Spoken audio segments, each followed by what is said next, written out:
Hey there, this is guitarist Skye coming at you from beautiful Portland, Oregon for the Guitar Note at guitarnote.com. This is a quick lesson on improvising using scales. So one question that I get a lot is something that goes like, I know a few scales, but I have a hard time turning them into music so they don't just sound like scales. And one answer to that, probably the most important answer, is to work on phrasing, which isn't necessarily the topic, but I thought I'd preface just by saying that that's the stuff that to me is the most important stuff. So using space, having a groove, finding little themes and developing them, maybe taking the theme at first from the melody and developing that. All of that stuff is the most important. The scales and the notes themselves are just like bricks on the ground. This phrasing is the architecture. That's the design. That's what turns it into a building. So even though we might get into some technical things about scales and stuff like that, I think remembering that is really important. So sometimes what I'll do with a beginning guitar student is maybe they know how to play a G scale like.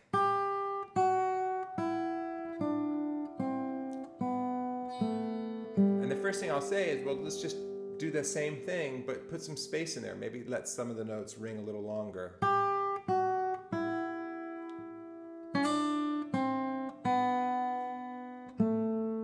And automatically it kind of goes from just being, the alphabet to being maybe more like a sentence, right? So little things like repeating some of the notes.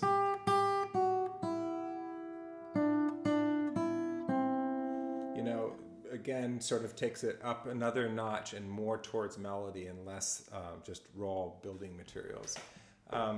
Keeping your foot tapping, the spaces can't just be arbitrarily. They got to be sort of in the groove. So again, it's not really the point of the lesson, but I just thought I'd start with that because at the end, after we've talked about scales and whatnot, kind of go back to this stuff, and that'll be what brings it to life.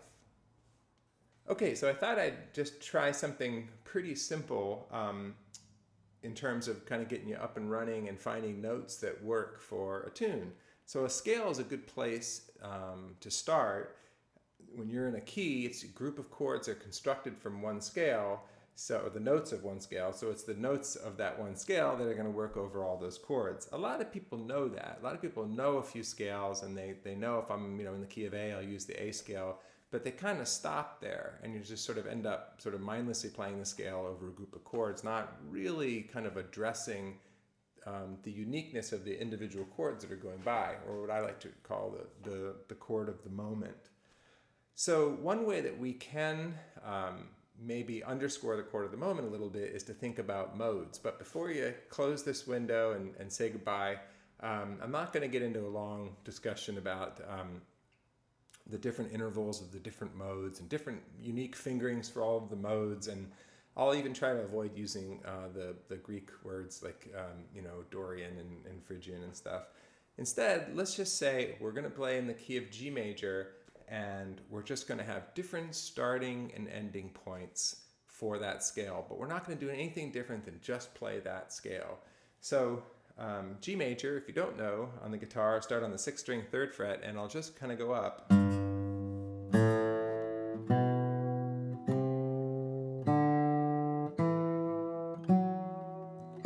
So basically going from G to G, but F's are sharped.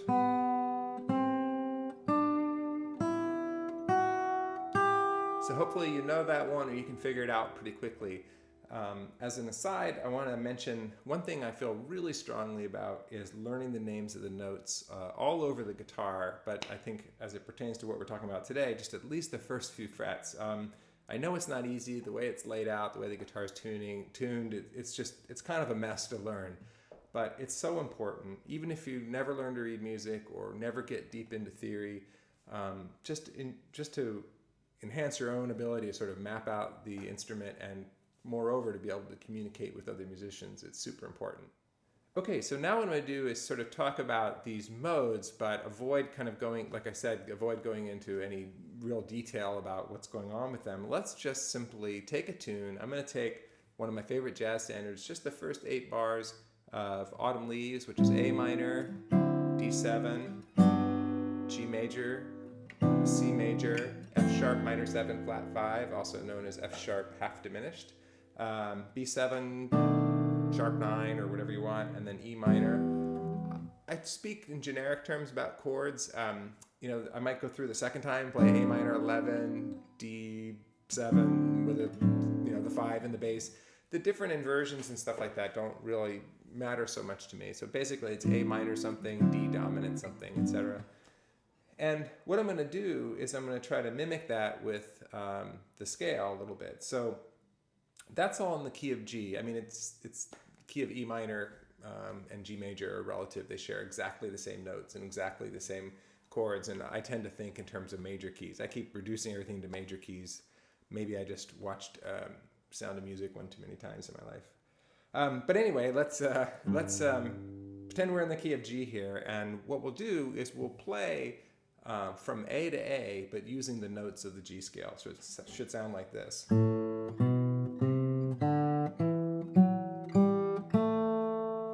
Now I'll play from D to D, again using the notes of the G scale. And now I'll play from G to G, and from C to shining C, from F sharp to F sharp, and from B to B, and then from E to E.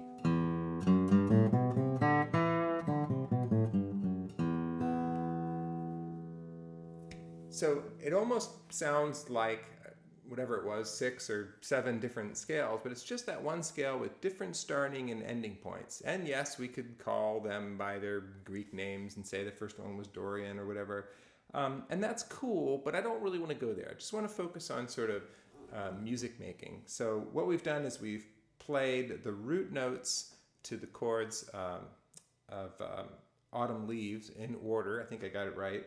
And so what we're going to do next is just sort of hear what it would sound like with some accompaniment. So for my accompaniment, I'm just going to play the root notes and just let them ring. And so it's a pretty simple thing to do, but it's an important thing to do, because unlike the piano where we can hold down the chords with one hand and noodle with the right hand, and these harmonies start to get digested in a way that I think is really usable. For guitar players, sometimes we're left to just playing scales into thin air, and we don't really process it, at least I don't process it in a way that I can kind of bring it back up again in the moment. So I think it's really important to have some sort of accompaniment. So that could mean, recording yourself playing the chords and then overdubbing, which is a great practice tool. Or if, like me, you're into sort of fingerstyle solo playing, having the ability to kind of maybe hold down the bass notes either with an open string or a finger while you use your remaining fingers to kind of play little bits of the scale. It's a useful thing to be able to do. So anyway, what I'll do is I'll play A, and I'll play from A to A, and you'll hear what it sounds like. I'm actually adding the A here at the 5th fret of the 1st string. And then I'll play D to D, while that D note is ringing out. Now I'll play a G in the bass, and I'll play from G to G.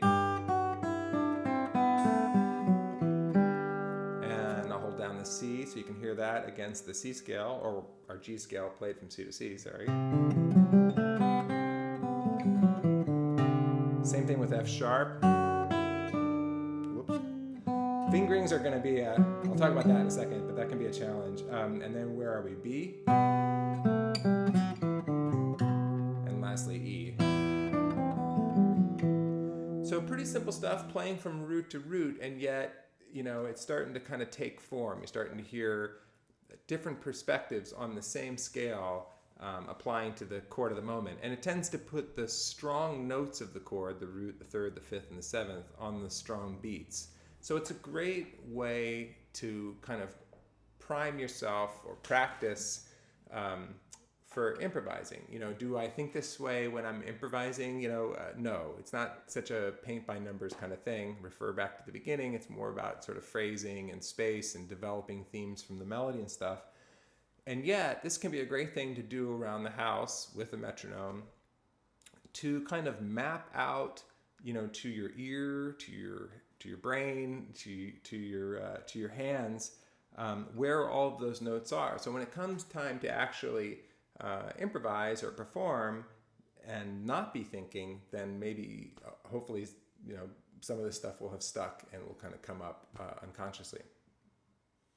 Okay, then the next thing you can do if you want to put a little bit more weight on the bar is to play not from the root to the root, but maybe from the third to the third, and then try it again from the fifth to the fifth and the seventh to the seventh. These are the notes of the chords as they're going by, so they're the ones that really underscore the chord the most. And so this takes a little bit more thinking and a little bit more knowledge of the fretboard, but what I'm going to do is I'm going to play A in the bass, and then I happen to know that my third in A is C. So I'm going to play from C to C, but I may not play all the way from C to C. I'll just play a little bit with that scale. But you can hear me starting on the third also has a kind of a cool sound, maybe even cooler. And then when I go to D, I'm going to go to its third, which is F sharp. Then when I go to G, I'm going to go to its third, which is B. Then when I go to C, I'm going to go to its third, which is E. And you get the idea. F sharp, what is the third for F sharp? And then actually, it reminds me, when you get to B, I'm playing a B7. Now technically a B7 isn't really the right chord for the key of G because it has a D sharp in it. Do I care? Not so much. It's not such a big deal. It adds a little tension. It's going cool into E minor. We don't get hung up on stuff like that, or I don't get hung up on stuff like that. But what I may do is just add that note to our scale just during the moment that we're over B, because it really is describing something important that's happening right now. So so when I play the B note, I might start on that D sharp and then otherwise continue that scale. Anyway, you could go and do that same thing from the fifth of the chord or from the seventh and you'll get some pretty hip sounds, I think. I think you'll see quickly it's starting to sound more like music, which is the goal. Now, if you're like me and you can't always remember the fifth and the seventh of every chord, maybe for the key of C it's really fast, but for A flat, not so much. You can just rely on the visuals. That's a great way to cheat. And just, if you can visualize an A minor 7 chord, if you can see those 5 notes, any A minor 7, or any A minor really, you're seeing some roots and some thirds and fifths. Now, whether or not you can identify them on the spot, who cares? I mean, you're just seeing those as notes that you can start your phrase from or end your phrase on or otherwise emphasize during that chord. And then when we switch to D7, if you can see some D7 shapes in that neighborhood, then suddenly those should sort of light up like lights on the fingerboard as places that you can start and end your phrases from also. And you can go through and get G's and C's, and ideally all over the neck. But visualizing actual chord shapes is a great way to get the root and the third and the fifth and seventh, even if you can't name them. So I think that way a lot. I'm visualizing chord shapes in this style of music, and also if I'm playing like fiddle tunes or blues too, I'm often thinking about those chord shapes. If you want a little bit more weight on the bar, you could take this and kind of move it up the neck. So I'll be getting my A at the open 5th string and my D on the 4th string, and then I'll have to get G. The nearest G is the 10th fret of the 5th string, and then I could get C at the 8th fret of the 6th string, or an octave higher at the 10th fret of the 4th string. Then I get F sharp at the 9th fret of the 5th string, 9th fret of the 6th string, 7th fret of the 6th string for B, and then lastly I can get E as open or the 7th fret. I know that sounds like a lot of information, but it basically just the same notes, just use your ear to.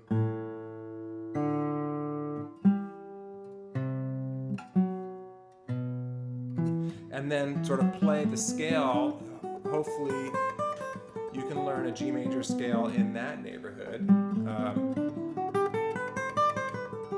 And then try the same stuff. So you got your open 5th string.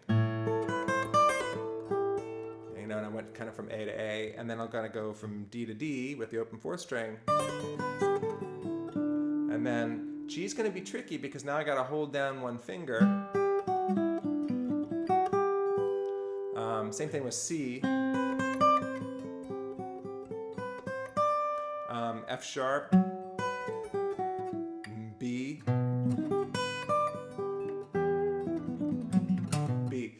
So fingering becomes a big issue. When I'm in the moment, I don't really think about it that much. I mean, basically, you know, I need to hold down one note so that it only, you know, leaves the remaining 3 fingers. And so sometimes I'll use the first finger if I want to do some stuff that's sort of higher than that. I'll use the little finger if I want to do some stuff that's lower than that. But a lot of times I just sort of end up where I end up, and that you know, it kind of sends me down another road. And to me, that's interesting, although once in a while I'll land in such a way that I can't really do much of anything at all. But to me, it's kind of fun to do your own accompaniment like that. Certainly, if you're playing with a group or something, you can take the same simple approach to modes, and then just not have to worry about, you know, the bass notes and things like that. So there you have it. Hopefully that's interesting and usable introduction to mode playing. All right, over and out.